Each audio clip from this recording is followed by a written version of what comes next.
E aí pessoal, me chamo Breno Pinheiro, sou engenheiro eletricista e ajudo profissionais do setor energético a dominarem a conta de energia de qualquer empresa.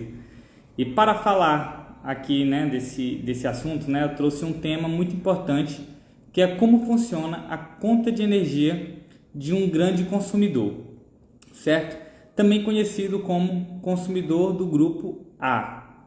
O consumidor do grupo A, aquele consumidor que vai ter a sua própria subestação, o seu próprio transformador de energia. E esse consumidor do grupo A, ele pode ser atendido ali de 13,8 kV ou mais, certo? E aí, para a gente entender um pouco a conta de um grande consumidor, a gente passa aqui primeiro de o que é cobrado na conta. É basicamente dois produtos, que é o consumo e a demanda. Enquanto na nossa casa a gente paga apenas o consumo de energia, o grande consumidor, o consumidor do grupo A, ele vai pagar tanto o consumo quanto a demanda, certo? E o que é cada um? Queria fazer aqui uma analogia um pouco como funciona o consumo e a demanda comparando com a água. Comparando com o sistema hidráulico, porque na energia a gente tem uma dificuldade maior para entender como funciona a energia, porque a energia a gente não olha, se tiver ali um fio energizado, a gente não sabe que está energizado até ir lá e pegar um choque, No sistema hidráulico não, a gente consegue ver a água passando, a água derramando, a gente consegue sentir a vibração, certo? E aí o que acontece?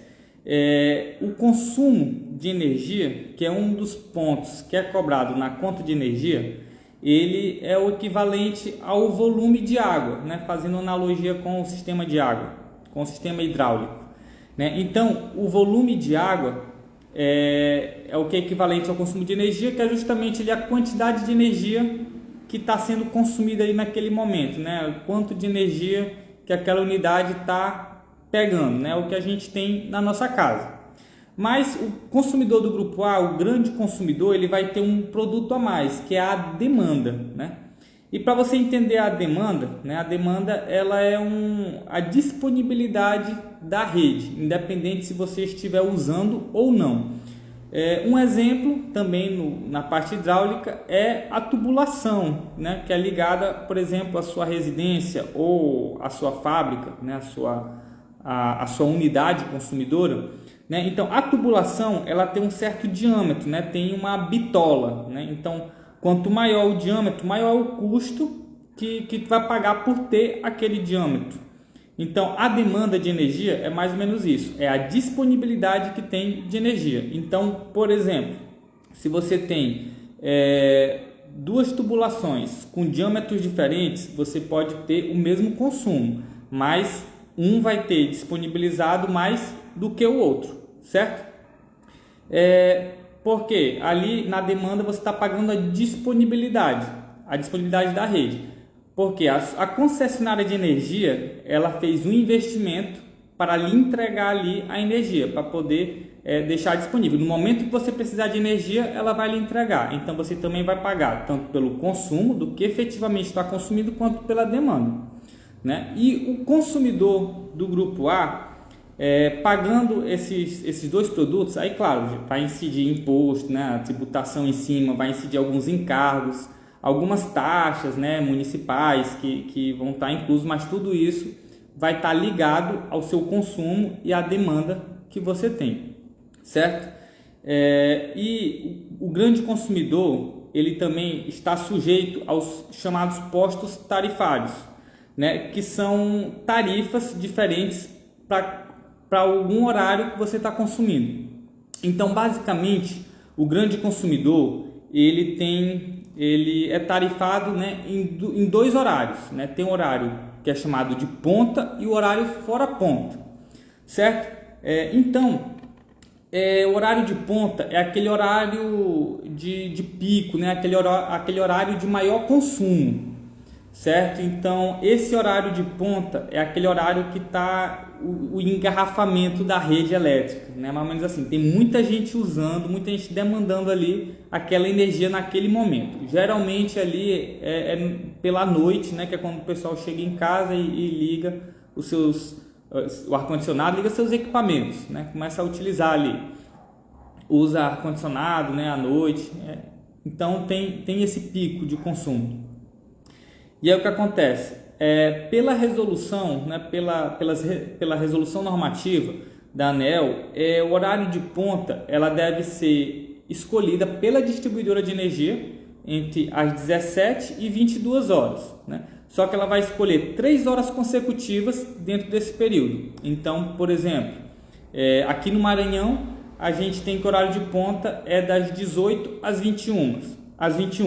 No Pará, 18h30 a 21h30.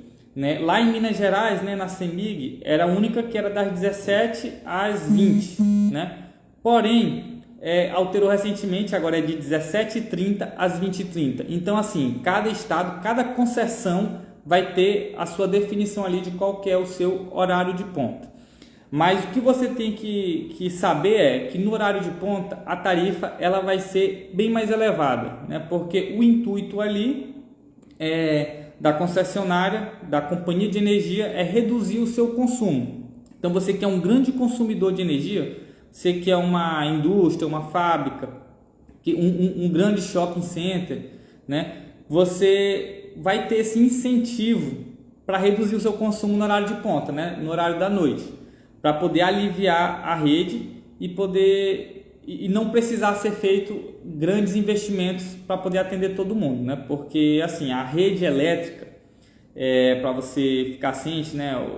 Os alimentadores, né? Que são projetados, eles são projetados com base no maior consumo do dia. Então, independente se no restante do dia vai ter um consumo pela metade ou só 30% do pico, mas ele é projetado no máximo, porque se ele está projetado, vamos supor, para 100 kW, para 100 GW, né, melhor dizendo, e aí o consumo vai para 110, vai ter um colapso ali da rede, e aí vai ter que ser desligado alguns bairros para poder atender, para poder não superaquecer ali os alimentadores, certo? Então, uma forma que se viu para reduzir esse investimento em estrutura, né, para não onerar muito, né, os projetos de rede elétrica, foi isso, de incentivar essa redução através do horário de ponta e fora ponta. A gente consegue observar em alguns estados, né, vai depender de estado para estado essa tarifa. Em alguns estados, essa diferença do horário de ponta para fora ponta pode chegar até 20 vezes, ou seja, uma hora que o equipamento fica ligado no horário de ponta equivale a 20 horas que fica no horário fora de ponta. Então, por exemplo, se você tem ali uma câmara fria ali ligada no horário das 19 às 20 horas, essa uma hora de consumo nesse horário de ponta é equivalente a essa mesma câmara fria ligada durante 20 horas seguidas fora desse horário, por conta da tarifa. Então você vai pagar o mesmo tanto. E aí o que acontece? Para poder economizar, as empresas elas começam a colocar o gerador de energia a óleo diesel, né? Porque você coloca esse gerador no horário de ponta, certo? E aí você vai ter um custo mais barato ligando o gerador em ponta do que deixando pela rede. Então, um exemplo aqui, vamos supor que você paga 10 centavos o quilowatt-hora fora de ponta e R$2 no horário de ponta. E aí, só que o seu gerador a diesel, ele consome só R$1,50. Então, na hora que dá horário de ponta, em vez de você pagar os R$2, você liga no gerador para pagar só R$1,50. E aí, a cada hora, a cada quilowatt-hora que esse gerador roda, que esse gerador gera, ele vai te economizar 50 centavos, certo? Então, por isso que isso é uma prática muito comum. E aí, dentro desses postos tarifários, é importante falar também que horário de ponta ele só acontece em dias úteis, né, em dias que não são feriados nacionais e de segunda a sexta, né, os dias úteis, no caso. Então, por exemplo, sábado e domingo e nos feriados nacionais, as 24 horas do dia vão contar como horário fora de ponto. Então é importante, quando configurar o gerador de energia, colocar para ele não entrar nos finais de semana e nem nos feriados nacionais. Então você pode configurar lá as datas certinho para poder ele não entrar, que aí fica mais barato deixar no horário fora de ponto. E aí, você que é um consumidor do grupo A, né, que é atendido em média ou alta tensão, tem duas possibilidades, duas modalidades tarifárias que pode optar, né? Então você vai ter a verde, a modalidade verde e a modalidade azul, certo? Então, o que seria a modalidade tarifária verde? Lembra que a gente tem dois produtos que são cobrados na conta de energia de um grande consumidor. O primeiro produto é o consumo, né? Então, na modalidade tarifária verde, você vai ser cobrado no consumo uma tarifa por horário fora de ponta e uma tarifa por horário de ponta, né? Vão ser duas tarifas de consumo, consumo ponta e o consumo fora ponta. E também na verde, né, na modalidade verde, você vai ter a demanda, né, como produto, só que na demanda você vai pagar uma tarifa única, ou seja, independente da sua demanda, se for no horário de ponta ou fora ponta, você vai pagar um único valor, certo? É uma tarifa única. Enquanto que na azul, na modalidade tarifária azul, você tem uma diferença. O consumo continua pagando o consumo ponta e fora ponta, mas na demanda você também vai ter essa separação. Você também vai pagar uma demanda fora ponta e uma demanda em ponta, certo? Você vai ter então 4 tarifas aí para você pagar. Só para um adendo aqui de como é cobrada essa demanda, na prática a demanda é o seguinte: você contrata uma demanda que você imagina que você precisa. Então vamos supor que você vai precisar de 2.000 kW de demanda. Você vai falar, meus equipamentos ligados ao mesmo tempo vão consumir 2.000 kW. Então você contrata ali 2.000 kW de demanda, já vai ficar reservado aquele espaço para você na rede. E aí a concessionária vai fazer a medição durante o mês inteiro e vai ver a sua potência instantânea, né? Na verdade, ele vai ver a potência instantânea, mas vai integralizar de 15 em 15 minutos, né? Ou seja, vai pegar a potência média de 15 em 15 minutos. E isso vai ser a demanda ali em cada momento. E aí, ele vai ver a demanda. Então, vamos supor que meia-noite 15 você teve 550 kW. Meia-noite e 30, 580.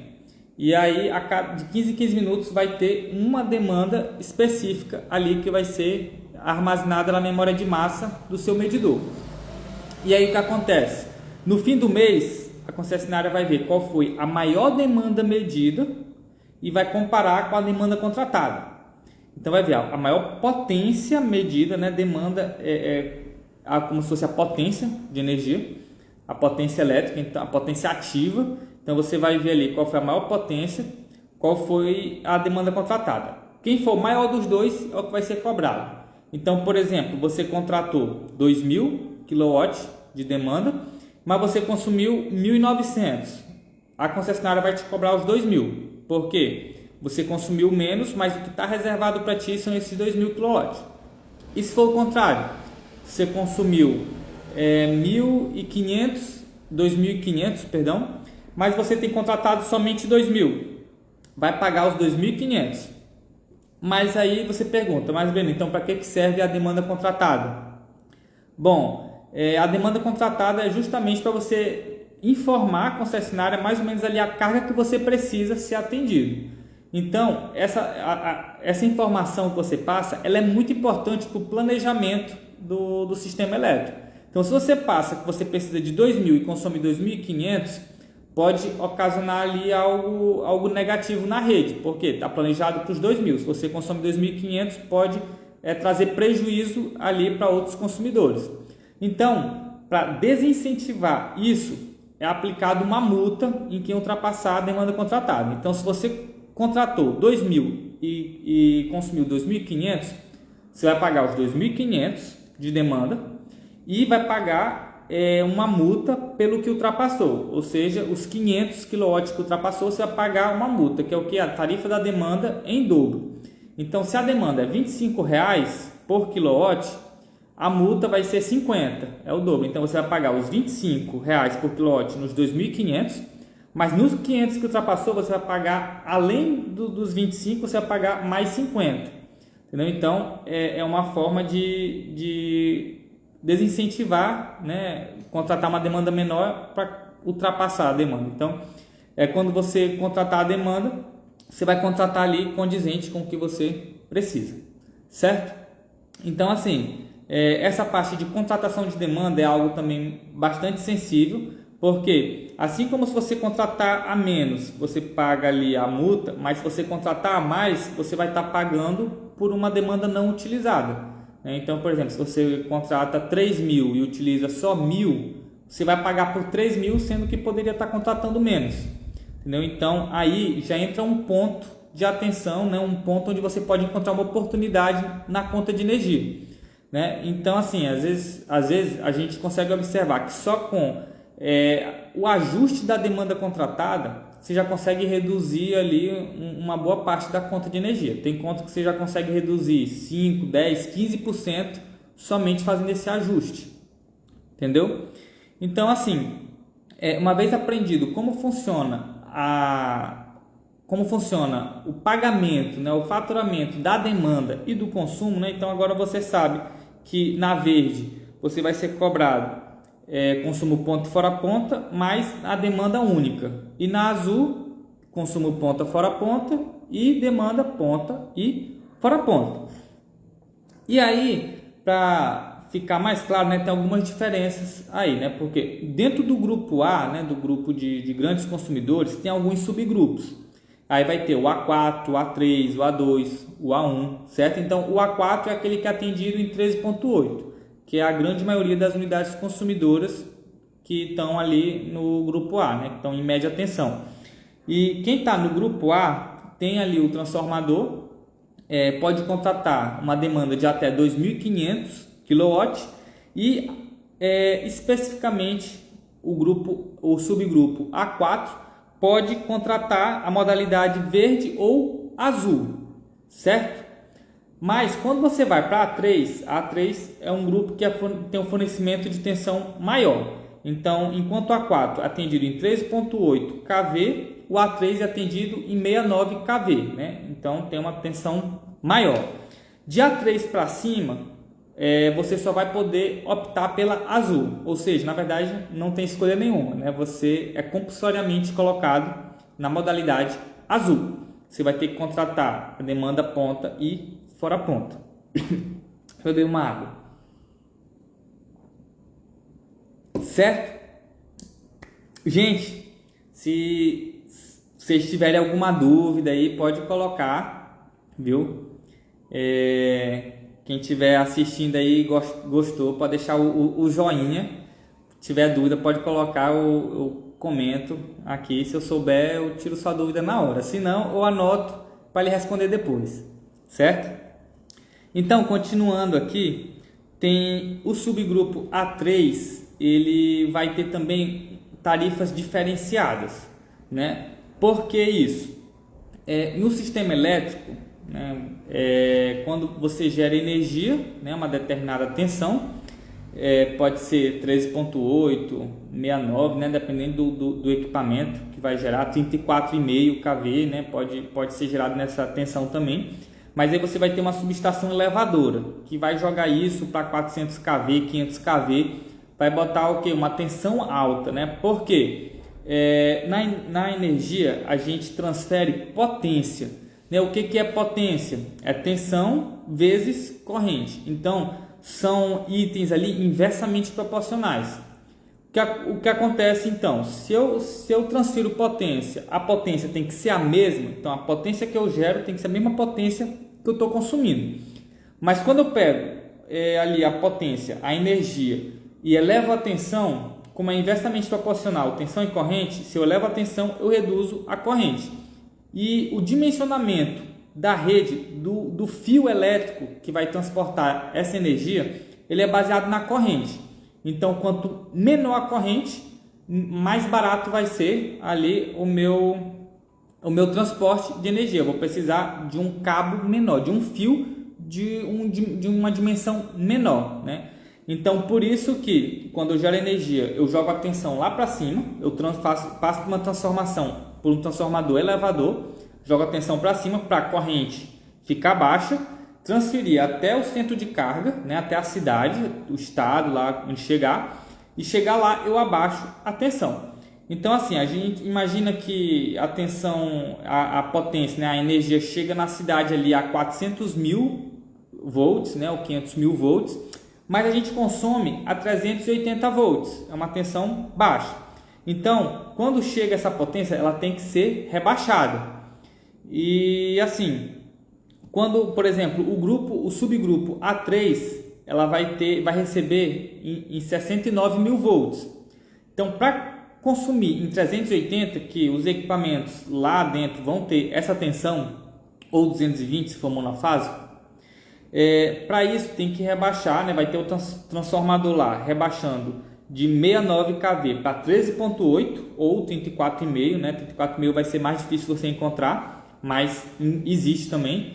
Então você vai ter ali, por exemplo, 13.8, e aí você vai ter uma rede de média tensão, e aí quando chegar em cada prédio, em cada bloco, você vai ter outro transformador, outra subestação rebaixando de 13.8 para 380 volts, certo? E aí então você aí percebe que você vai ter que ter no mínimo duas subestações, né? Você vai ter que rebaixar duas vezes. Então você vai ter um custo de infraestrutura elétrica para receber essa energia. Então, quando essa infraestrutura está do lado da concessionária, ela coloca isso na tarifa. Então, por isso que quando a gente, no consumidor residencial, né, quando a gente está na nossa casa, a gente paga uma tarifa mais cara, certo? Mas à medida que a gente vai recebendo a tensão maior, a tarifa vai baixando. Então, um exemplo aqui, na nossa casa, o nosso preço médio, né, o quilowatt-hora, fica em média R$ 1,00, R$ 1,20 por quilowatt-hora. Quando você está um consumidor A4, já baixa ali para 70, 80 centavos. Quando você vai para A3, que você recebe uma tensão maior ainda, baixa ali para 50, 40 centavos.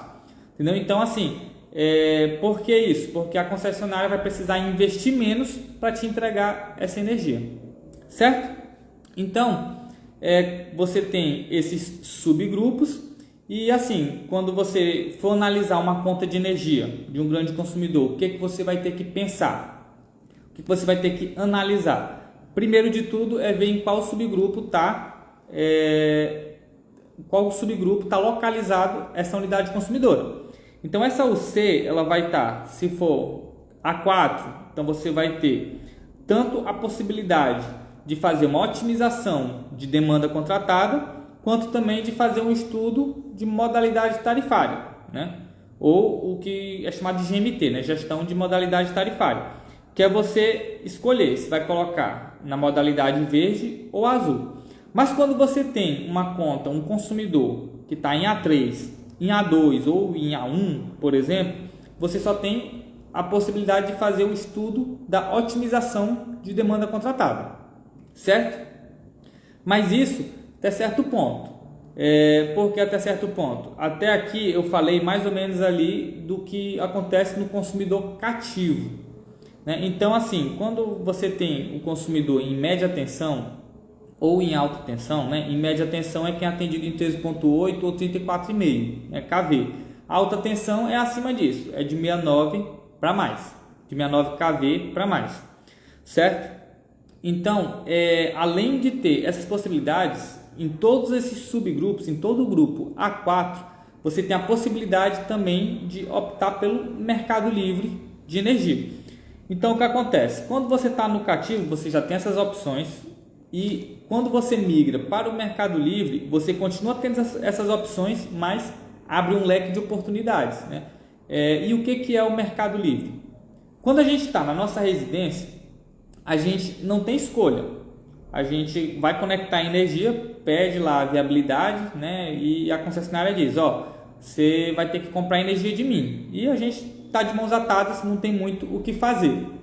Mas quando no Mercado Livre, né, que é quem está no grupo A, ele já tem a possibilidade de escolher de quem vai comprar energia.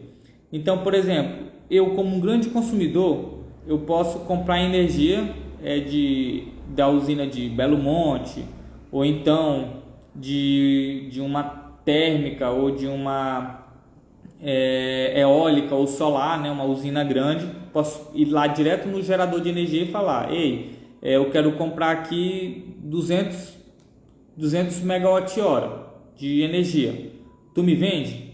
Aí ele, beleza. E aí no Mercado Livre a gente tem essa negociação bilateral. Eu e ele, né, eu e o consumidor e o gerador vai chegar num denominador comum e vai chegar, não, ó, eu estou disposto a pagar isso, o gerador vai estar disposto a receber esse valor e pronto, fechou o acordo.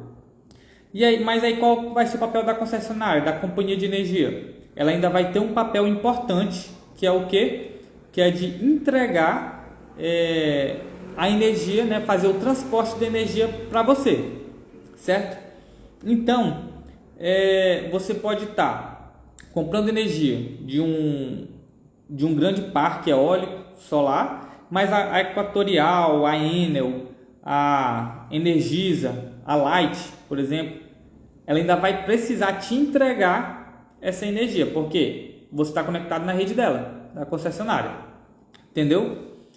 Então, assim, no Mercado Livre você acaba tendo essa possibilidade. E aí, no Mercado Livre, em vez de você ter uma única fatura de energia, como normalmente tem na sua casa, no Mercado Livre você vai ter duas. Vai ter a conta da concessionária e vai ter a conta da energia, né, de quem está te vendendo a energia no Mercado Livre, né? E normalmente no Mercado Livre você tem algumas vantagens.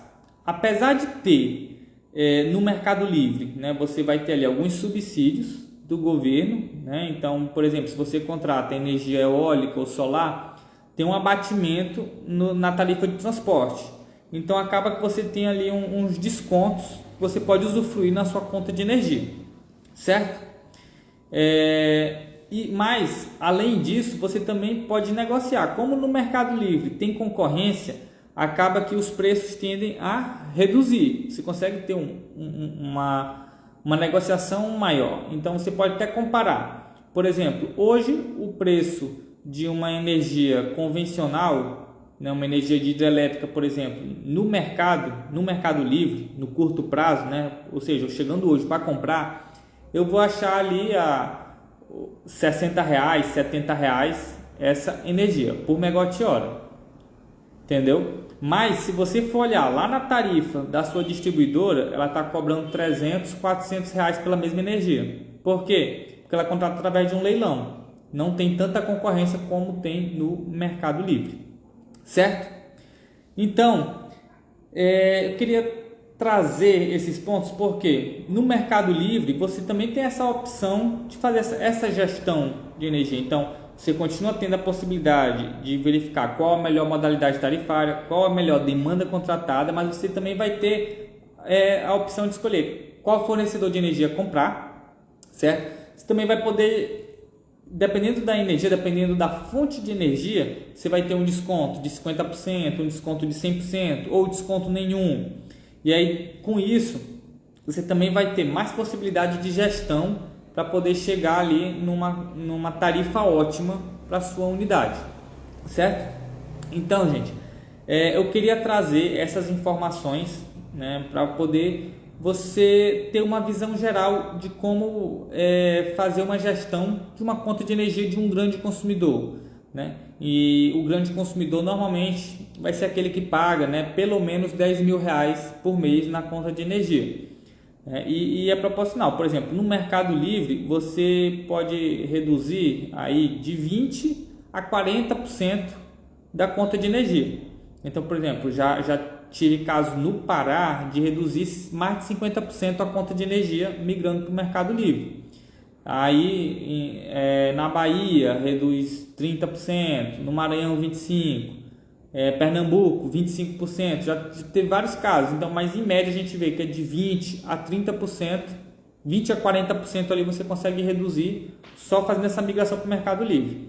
Então, quando você junta essa gestão do Mercado Livre com a gestão de modalidade tarifária e a otimização de demanda contratada, você consegue reduzir sua conta de energia, a conta de energia da empresa, né, do seu cliente, né, a conta de energia de um grande consumidor, praticamente com investimento zero, né? E aí você pode perguntar, mas Breno, e por que eu simplesmente não coloco placa solar para poder abater esse consumo? Não sai mais barato? E aí depende, né? Eu vou estar gravando um vídeo também sobre esse assunto, falando sobre placa solar, mas para grande consumidor a gente tem um detalhe aí a mais, né? Porque a placa solar só vai abater o consumo, né? Lembra que a gente paga dois produtos, o grande consumidor paga o consumo e a demanda. Então você vai ter praticamente só 50% da conta de energia abatida.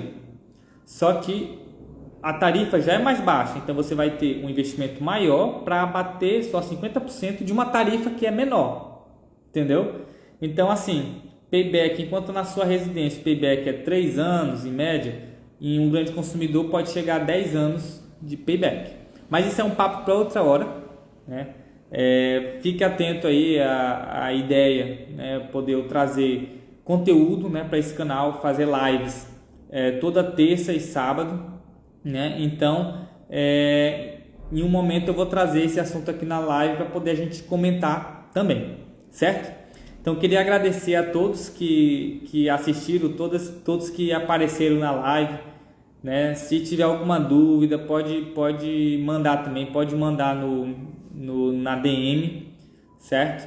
E queria agradecer a todos. Valeu, pessoal. Até mais.